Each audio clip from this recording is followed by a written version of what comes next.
versículo de número 9 diz: como purificará o jovem o seu caminho, observando segundo a tua palavra. O mesmo salmo agora no verso de número 11 diz assim: escondi a tua palavra no meu coração para eu não pecar contra ti. No mesmo salmo agora no verso de número 105 diz: lâmpada para os meus pés e luz para o meu caminho é a tua palavra. Essa palavra me direciona, essa palavra ela é divina, essa palavra ilumina, essa palavra prospera, a palavra impera, a palavra é mistério, a palavra de Deus fala contigo aqui nesta noite. Levante a sua mão e adore a Ele, diga algo para Ele nesta noite, diga que você o adora, que Ele é lindo, que Ele é cheiroso. Obrigado, Jesus, pelo teu cuidado, obrigado porque tens cuidado de muitas vidas aqui nesta igreja. Só aqueles que sentem-se agradecidos, abraçados e cuidados por Deus, levante a sua mão, glorifique e exalte o nome do Senhor. Oh, aleluia. É pura, escudo para os que nele creem.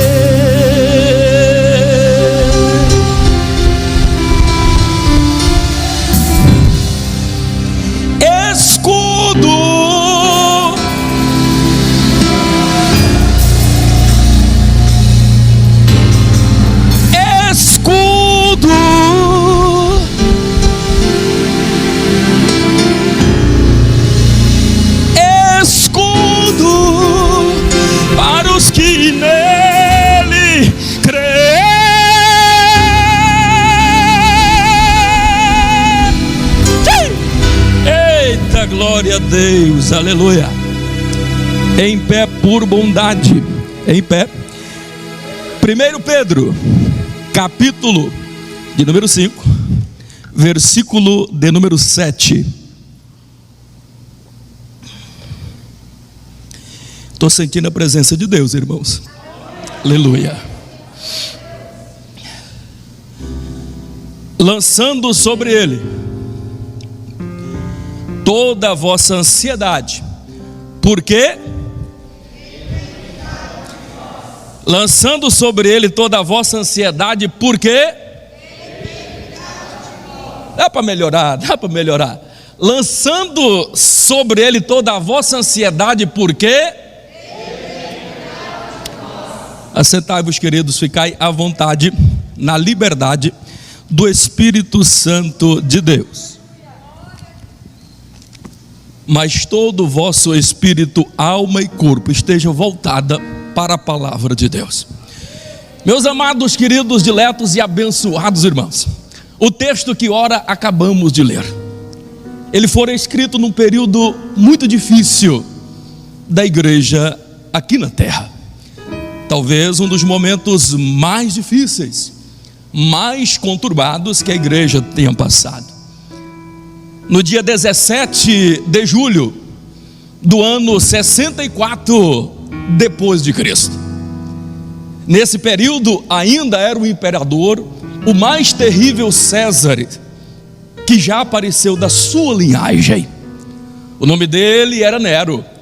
E no ápice da sua loucura, Nero agora resolve subir em sua torre e com a litra na mão, como que regendo um grande coral, ele manda atear fogo na cidade de Roma. E o interessante é que das 17 quadras que ali haviam na cidade de Roma, nós vamos perceber que 14 fora completamente destruído. Ficou apenas 3. E dessas 3 era onde estavam ali os cristãos e os judeus. Tamanha a fúria daquele homem, agora contra a igreja do Senhor, se levantando como anticristo para destruir a igreja, para acabar com a fé dos cristãos. Em uma revolta muito grande, naquele dia, foi tão terrível todo aquele processo, que agora ele resolve culpar os judeus, os cristãos judeus, colocando sobre eles a culpa do incêndio da cidade de Roma. Queridos, e esse momento foi tão difícil porque perseguição tal como esta, sem precedentes, nunca houvera.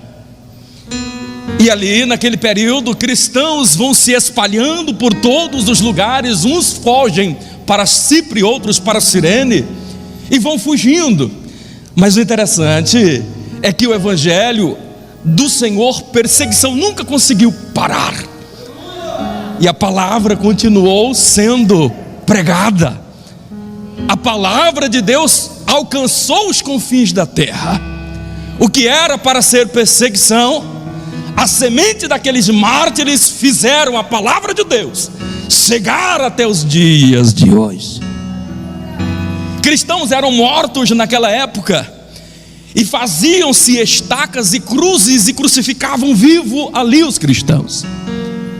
Pegavam os cristãos, colocavam a estaca pontiaguda, pegavam a pessoa pelo orifício, colocavam em uma estaca, escalpelavam vivo, ateavam piche, tocavam fogo, e os cristãos ardiam naquela noite nas cidades de Roma do século aproximadamente ali 64 a 67 depois de Cristo, algo sem precedentes.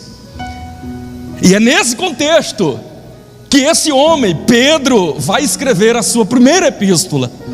Ele, como estava na cidade de Roma, presenciando tudo isto daqui, para animar a fé daqueles cristãos que ali estavam, judeus, ele escreve agora, inspirado pelo Espírito Santo de Deus, e desde os primeiros versículos ele dá o tom, dizendo: olha, sabeis qual vai ser o tom da vitória de vocês. Ele já começa explicando em 1 Pedro, no capítulo de número 5, e ele vai dizer da seguinte forma: humilhai-vos, pois, debaixo das potentes mãos do Senhor, e Ele ao seu tempo vos exaltará. Aleluia.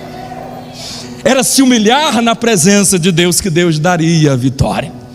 Malaquias vai mais além, diz que a única forma do homem andar com Deus é se esse homem andar humildemente com Ele. Não existe outra forma de nós andarmos com o Senhor se não tivermos dentro de nós a humildade, porque do contrário não andamos na presença dEle.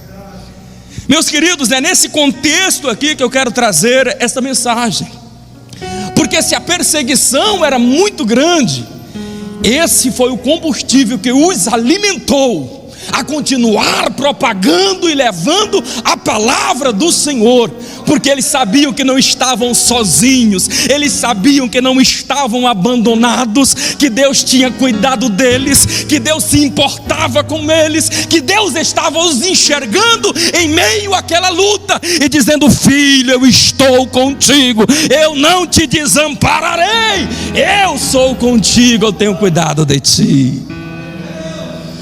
Oh, aleluia, Deus cuida de ti. Quantas vezes nós arrazoamos dentro do nosso coração e às vezes pensamos: Deus me abandonou, eu sou menor que um pingo de areia, que Deus já não consegue mais me enxergar, me ver. Mas eu quero te dizer nesta noite que o nosso Deus é um Deus que te vê. O nosso Deus está te vendo, Ele está vendo a sua dor, a dificuldade que tu estás a passar, e Ele te diz nesta noite: eu não te abandonei, eu estou a cuidar de ti. Quantas vezes nós arrazoamos dentro de nosso coração: os meus pecados me separam de Deus, e parece que eu já não consigo mais receber do Senhor algo que me faça ter um alívio, um conforto para minha alma, e eu ando ansioso, eu ando preocupado.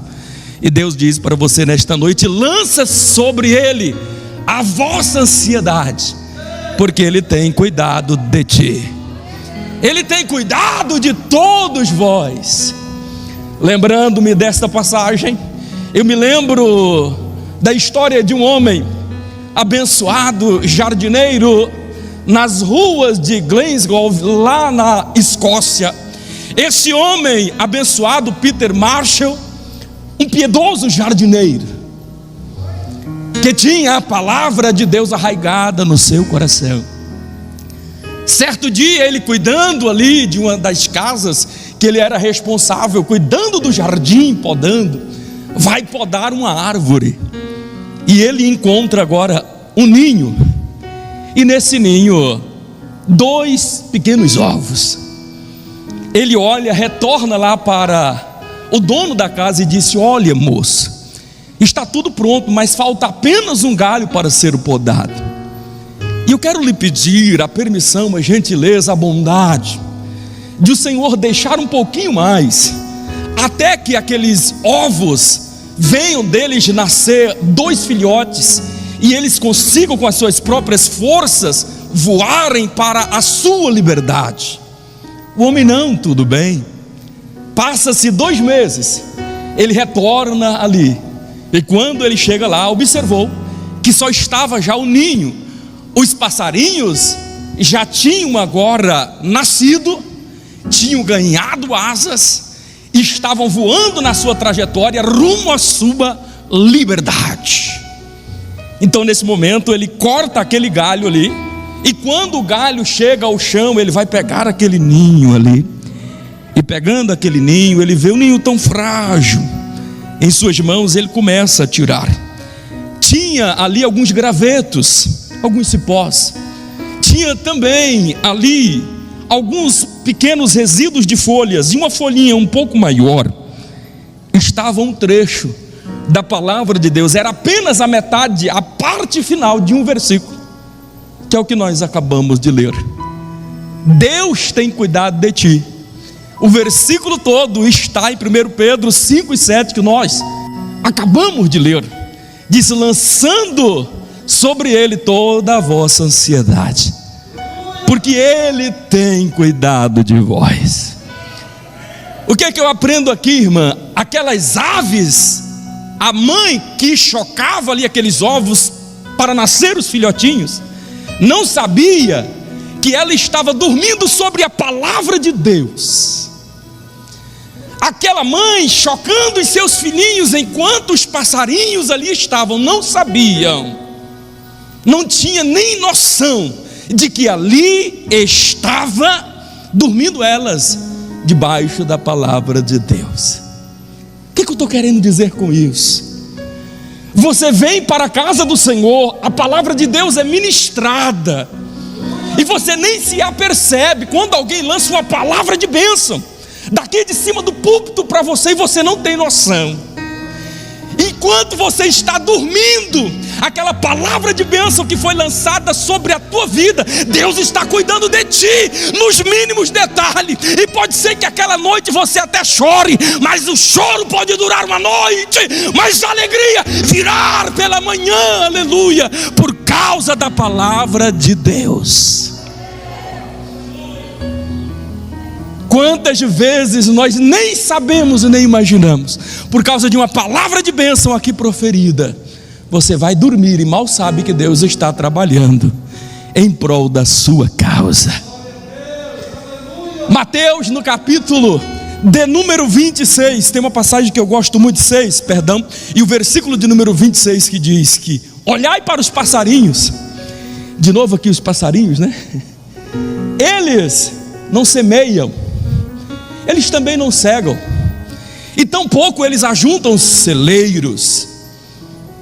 Só que aí a sequência a sequência é forte, porque vai dizer: mas ainda assim o vosso Pai Celestial os alimenta. Aí o complemento: não sois vós muito mais do que estas aves? Será que Deus não cuida de você? Será que Deus não está cuidando da tua vida? Será que você imagina que a razão de você estar aqui hoje foi pelos seus méritos? Será porque que todas as lutas e provas que você passou, muitos não teriam conseguido chegar até aqui, mas você está aqui porque Deus assim o quis? Deus tem cuidado de ti. O Espírito lhe sopra agora baixinho no seu ouvido, as vezes em que Ele te tirou de uma luta, de algo que era humanamente difícil de escapar e de sair, mas você sobreviveu, e você está aqui para dar glória ao nome dEle, aleluia. Vale um amém aí, irmão? Aleluia. Deus tem cuidado de ti. Oh, aleluia, aleluia. Glorificado, exaltado é o nome do Senhor nosso Deus, que vive e que reina de eternidade a eternidade, para todo o sempre. Agora eu quero dizer uma coisa: a ansiedade, ela não pertence a Deus, sabia? Mas não existe, pastor, síndromes patológicas. Não existe, pastor, a depressão. Sim, existe, são cientificamente comprovadas. Só que eu tenho uma boa notícia, inclusive, para você. Os psicólogos estão aí. Se você puder escolher até um cristão, melhor ainda, porque eles vão ajudar a cuidar do teu físico, da tua mente e também da tua alma, porque a maioria das nossas lutas, das nossas cadeias que nos prendem, elas não são físicas, elas são mentais ou são espirituais. Então a gente precisa entender tudo isso no mundo competitivo em que nós estamos vivendo nos dias de hoje.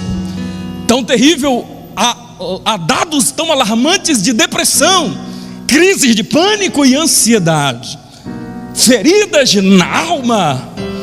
Temos vivido tempos difíceis, temos vivido tempos conturbados. Eu preciso entender tudo isto daí. Só que eu preciso também entender, meu amado e querido irmão, que aonde a medicina não conseguir chegar, Deus, Ele é o remédio para você. Eu tenho uma boa notícia, porque se o psicólogo consegue resolver um problema, a Bíblia nos mostra na linguagem de hoje. Eu desafio você, Salmo de número 34, irmão, o verso de número 4, na versão de hoje vai dizer assim, ó: no dia em que eu comecei a ficar deprimido. Olha só o que ele fez. A maioria de nós nos desesperamos, a maioria de nós corremos para qualquer uma outra solução, às vezes para a bebedice, às vezes vamos resolver um problema na marra, na briga, na nossa força.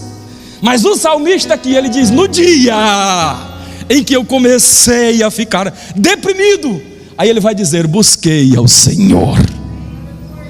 O segredo é buscar ao Senhor quando chegar a depressão.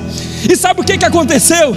Diz ali o salmista que o Senhor o ouviu e o livrou de todos os seus temores. Não apenas um, mas de todos os seus temores. Aleluia. Vale a pena, irmão, você ver esse nosso Deus? Vale a pena? Para te encorajar ainda mais, no mesmo salmo, esse mesmo salmista agora no verso 6, ele vai dizer assim: olha, o Senhor ouviu, olha, esse pobre, miserável pecador. O Senhor ouviu esse pobre e miserável pecador e o salvou de todas as suas angústias. Eu te pergunto, qual angústia que você está sofrendo? Qual é o mal que você está sofrendo? É depressão, é angústia, é crise do pânico? Se a medicina não resolveu, o Senhor Jeová, Jesus, o médico dos médicos, está aqui. É por isso que Agostinho já dizia, o que Abigail Van Buren também veio depois, posteriormente, a referendar, parafraseando, dizendo que a igreja, ela não é tribunal, ela não é museu para Santa Rama. A igreja, na verdade, é hospital cujo médico é Jesus, e Ele está aqui para curar as feridas da alma. Aleluia. Oh, aleluia, aleluia, aleluia. Eu sinto a presença de Deus. Aleluia. Jesus está aqui nesta noite para curar feridas. Jesus está aqui nesta noite para curar feridas da sua alma.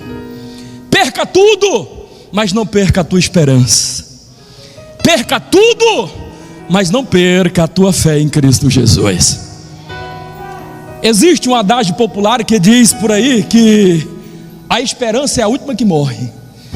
O engraçado é que para o crente a esperança nunca morre. Ou seja, ela até morreu um dia, mas ao terceiro dia ela ressuscitou para nunca mais morrer. Está difícil, tá, a luta está grande, tá, mas tem esperança. Acredite em um Deus poderoso que pode tudo resolver. Aleluia. Oh, isso é forte, irmãos. Isso é muito forte. Se eu fosse você, eu já estava dando glória a Deus pela bênção, pelo livramento de Deus. Albert Schweitzer, ganhador do Prêmio Nobel da Paz, salvo engano, não me lembro o ano, 1952, me veio aqui a memória. Muitas frases dele eu gosto, mas tem uma em particular que me faz refletir, irmão. Ele diz assim, da seguinte forma: que a tragédia não é quando alguém morre. A tragédia é quando morre, é aquilo que morre no homem, estando ele vivo.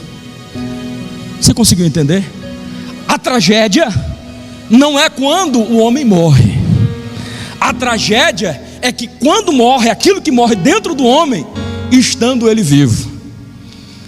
Para você entender melhor, eu parafrasio esta frase dele aqui, dizendo que a morte não é a maior fatalidade que pode acontecer na vida de um homem. A maior fatalidade é quando morre dentro do homem a esperança, estando ele ainda vivo. O que é que eu estou querendo dizer? Deus nos deu uma nova e viva esperança. A nossa esperança é em Cristo Jesus. E se nós temos Cristo Jesus, uma nova e viva esperança, não há motivo, não há razão para nós desanimarmos. Acredite, tu és triunfalista em Cristo Jesus. Em Cristo Jesus nós somos mais do que vencedores. Oh, aleluia, glorifique e exalte o nome dele. Não perca a esperança. Eu já estou finalizando, olhe para cá. Olhe para cá. Para aumentar a sua fé, olhe para cá. Aonde estão fitos os teus olhos? Aonde você está buscando a solução para os teus problemas? De repente no homem, de repente no pastor ou no obreiro. Eu gostaria de vos lembrar nesta noite que a nossa esperança nós temos que pôr no Senhor, porque dele vem a nossa salvação. É por isso que o salmista, Salmo de número 20, o versículo de número 7 diz que uns confiam em carros, outros confiam em cavalos, mas de nós faremos menção ao nome do Senhor. Aleluia. Uns confiam em carros, outros confiam em cavalos, mas de nós faremos menção ao nome do Senhor. O que eu estou querendo dizer? Alguns confiavam na Dilma, outros confiavam no Temer, outros confiavam no Lula. Estava confiando de repente no sistema globalizado, de uma crise que estava grande se levantando, e que o sistema monetário mundial ia resolver os nossos problemas. De repente nós imaginamos que o pastor seria o responsável para trazer uma palavra que trazesse ao nosso coração algum ânimo e esperança, de tal forma que saíssemos daqui sentindo-nos tão vitoriosos que nada nos abalaria. Confiamos na palavra de repente de um pai, de uma mãe que de repente encoraja o seu filho quando ele vai para a escola, e ela diz: filho, vai que vai dar tudo certo. E quando alguma coisa não dá certo, você fica preocupado, você começa a razoar, chega a depressão, chega o pânico, chega a crises existenciais, e parece que você já não consegue encontrar mais uma saída, você já não tem mais uma esperança. Sabeis qual foi o erro? É porque tu depositastes a tua confiança no homem. Mas se tu confiares em Deus, Ele resolverá todos os teus problemas. Aleluia. É verdade, pastor? É verdade. Salmo de número 56 e o verso de número 11 diz assim: olha, tenho posto no Senhor a minha esperança, e eu não temerei o que possa me fazer o homem. Estão te ameaçando, estão lá no teu trabalho, estão te perseguindo, mas ponha no Senhor a tua esperança. Ponha no Senhor a tua esperança. Não tema o que pode lhe fazer o homem, porque o Senhor é contigo. Os irmãos estão entendendo? Vocês estão entendendo? Aleluia, aleluia. Ainda no Salmo de número 125, o versículo 1 vai dizer da seguinte forma: que os que confiam no Senhor serão como os montes de Sião, que não se abalam, mas permanece para sempre. Confie no Senhor, tenha a tua esperança depositada nele. Confie no Senhor, a tua bênção virá, a tua bênção chegará, tenha certeza, convicção disso, não duvide. Não adianta brigar. O Salmo de número 62, o verso de número 5 diz assim: olha, a minha alma espera silenciosamente em ti, ó Deus, porque de ti vem a minha salvação. Espera silenciosamente, não brigue, não sai por aí tentando resolver na força. Espera silenciosamente em Deus, porque é dele que vem a tua salvação. Alguém pode estar olhando para o ímpio e dizendo: por que é que ele prospera e eu não? Por que para mim as coisas parecem mais difíceis?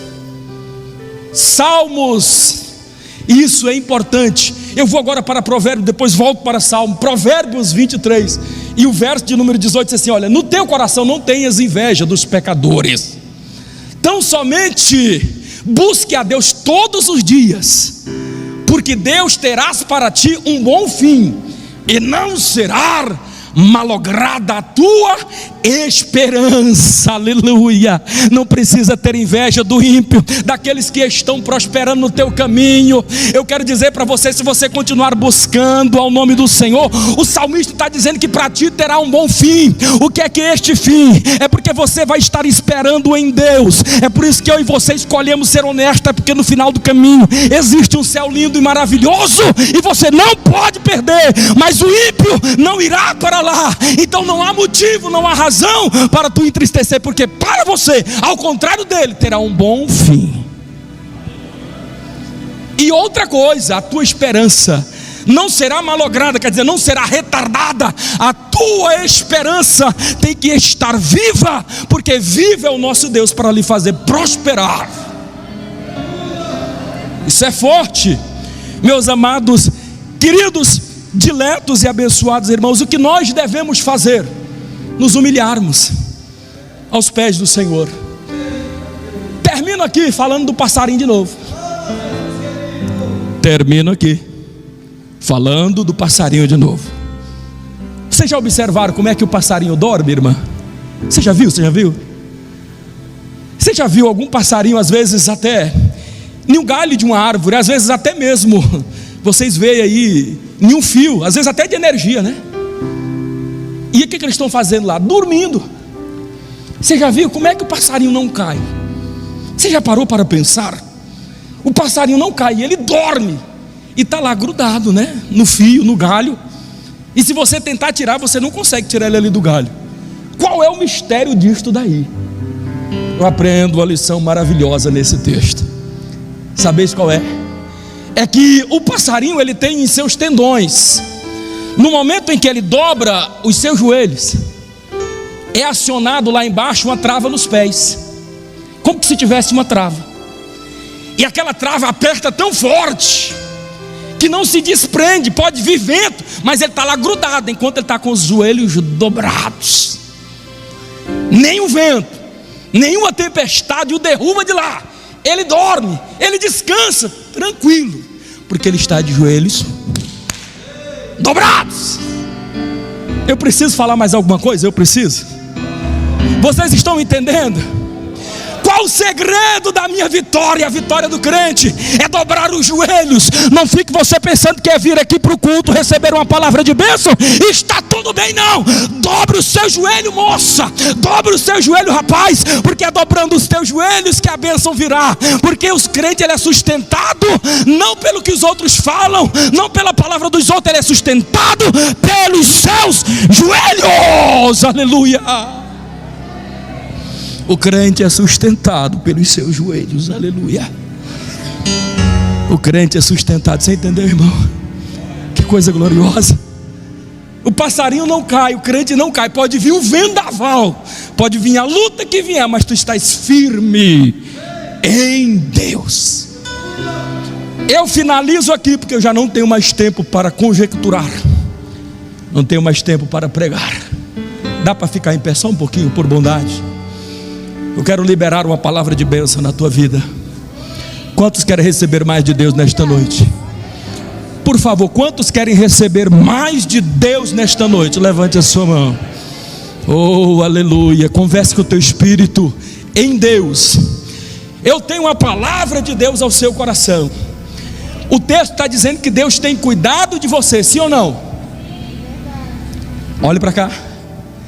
Eu finalizo com Isaías no capítulo de número 64 e o versículo de número 4, dizendo da seguinte forma: presta atenção como isso aqui é forte. Presta atenção como isso aqui é forte. Porque desde a antiguidade, desde lá do passado, ó, desde lá da antiguidade, nunca se ouviu, nem com os ouvidos se percebeu, nem com os olhos se viu, um Deus que trabalha em prol daqueles que nele espera. Um Deus que trabalha em prol daqueles que nele espera. Se você está esperando em Deus, eu tenho uma boa notícia: a tua esperança não será malograda. Se tu estás esperando em Deus, tenha certeza, Ele vai estar trabalhando por ti, em favor de ti. E eu digo mais: olha, aquele que espera no Senhor, assim diz também Isaías, no capítulo de número 30, ao 41, verso 31, dizendo da seguinte forma: os que esperam no Senhor renovarão as suas forças. Pode estar no finalzinho, mas se você espera no Senhor, você terá renovadas as suas forças. Você subirá como águia, você correrá e não se cansará, você caminhará e não se fadigará, porque Deus lhe sustenta. Salmos 46: Deus é o nosso refúgio e fortaleza, socorro bem presente na hora da angústia, na hora da dor, na hora da aflição. Ele não está distante não, Ele está pertinho de você. Na hora que todos lhe abandonaram, todos lhe desprezaram, Ele está pertinho de você, Ele não te abandona. É socorro bem presente na hora da tua angústia. Ele está pertinho de você, Ele cuida de ti. O segredo é esperar nele. Salmo 27, o versículo de número 14, diz assim: espera, pois, no Senhor, anima-te. Espera, pois, no Senhor, anima-te. Ele vai repetir: e Ele fortalecerá o desejo do teu coração. O que eu estou querendo dizer? Quando ele diz esperar no Senhor, mas não é esperar de qualquer maneira, não. Ele vai explicar: esperar com ânimo. O que é esperar com ânimo? É o esperar do verbo esperançar. Aquele que nunca duvida, aquele que sempre acredita que Deus está trabalhando em prol dele. Está tudo difícil, parece que você não está visualizando mais de nada. Ei, crente, eu estou dizendo que de repente você está pensando que a tua bênção não vai chegar e Deus já prometeu a tua vitória. Eu estou dizendo, crente, não desanima não. Espera no Senhor, mas com ânimo, com esperança. Espera do verbo esperançar, que a vitória vai chegar. Aleluia. Aleluia. Oh, louvado e agradecido é o nome do Senhor.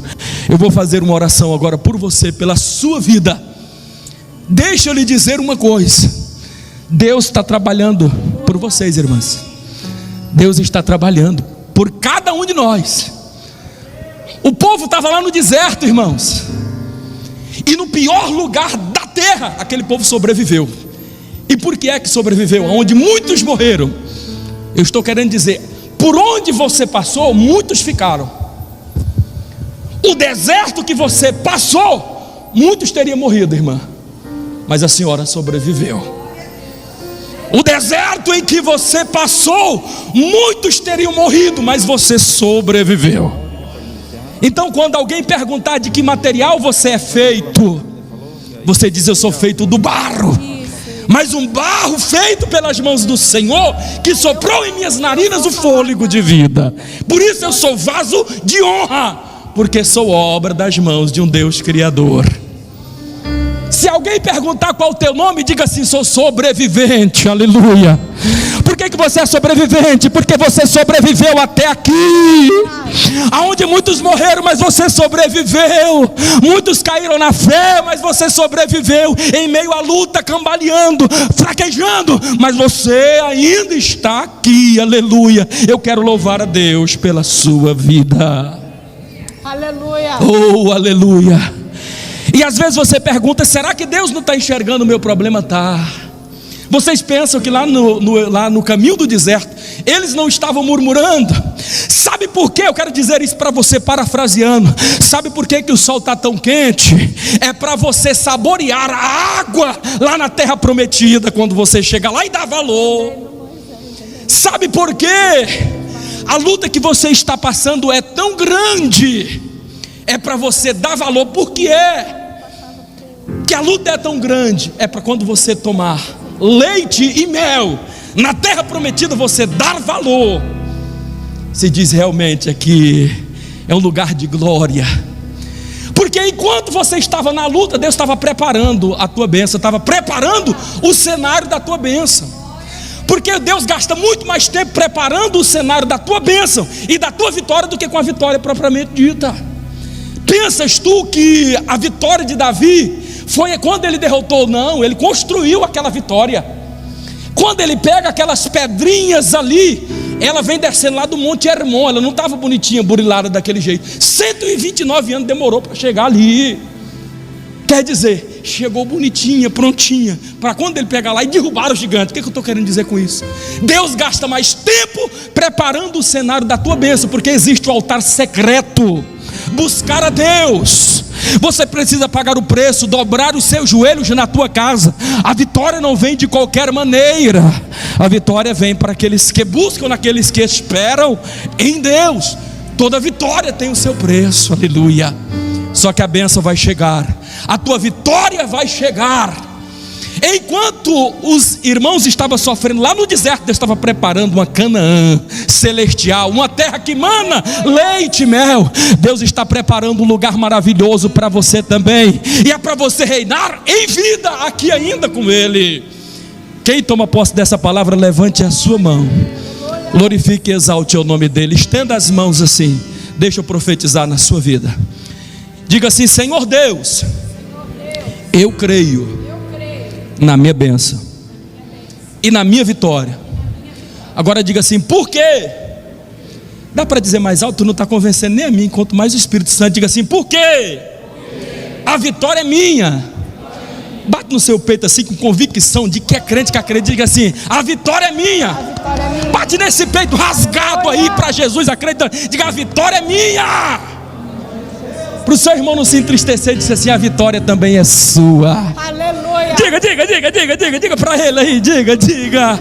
A vitória também é sua, a vitória também é sua, a vitória também é sua, a vitória é do povo de Deus. Se você acredita nisso, levante a sua mão, glorifique e exalte ao nome do Senhor, aleluia.